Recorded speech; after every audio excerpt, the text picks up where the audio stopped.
প্রিয় দর্শক, ইঁদুর যখন স্বপ্নের ফসল কেটে নষ্ট করে তখন আমাদের সবারই খারাপ লাগে।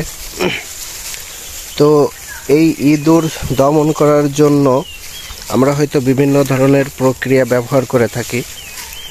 তো আমি আপনাদের একটা প্রক্রিয়া বলবো, যেটা হয়তো অনেকে ব্যবহার করছেন, কিন্তু সঠিকভাবে ব্যবহার না করার ফলে হয়তো আপনারা তার থেকে কোনো ফল পান না।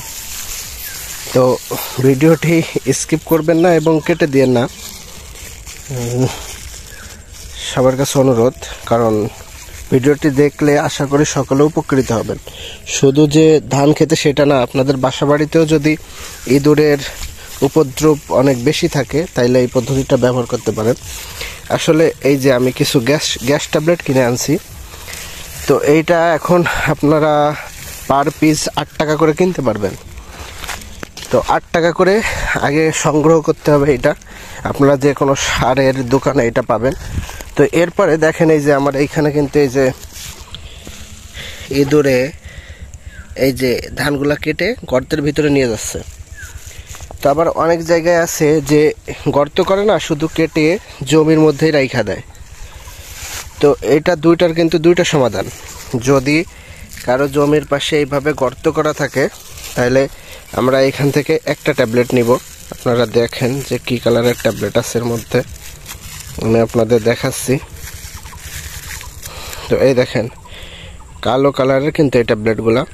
তো এটা কিভাবে দিব, যদি গর্ত থাকে তাহলে দেখেন এই গর্তটি কিন্তু দর্শক পরিষ্কার। তো আমি এই ট্যাবলেটটা এই যে এর মধ্যে দিয়ে দিলাম, দিয়ে এখান থেকে মাটি নিয়ে এই যে সুন্দর করে এইটা বন্ধ করে দেব, যাতে এর যে গন্ধ আছে এই গন্ধটা ভিতরেই থাকে আর ইঁদুরটা মারা যায়। তো দেখেন এইভাবে কিন্তু আমি প্রত্যেকটা যে গর্ত আছে, এই যে দেখেন দর্শক, এইটার কিন্তু মুখটা পরিষ্কার না, তাও পরিষ্কার করে নিচ্ছি।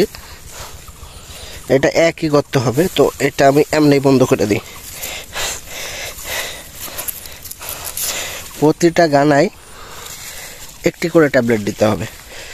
আর যদি কারো জমির পাশে বা আইলে কোনো গর্ত না থাকে তাইলে সেক্ষেত্রে আপনারা কি করবেন, এই যে ট্যাবলেটগুলো আছে এই ট্যাবলেটগুলা একটা কাপড়ে টোপলার মধ্যে সুন্দর করে বেঁধে জমির মাঝে কোনো মানে খড়ি গেড়ে খড়িতে যদি সুন্দর করে বেঁধে দেন তাইলে ইঁদুর কিন্তু আপনার ক্ষেতে প্রবেশ করবে না।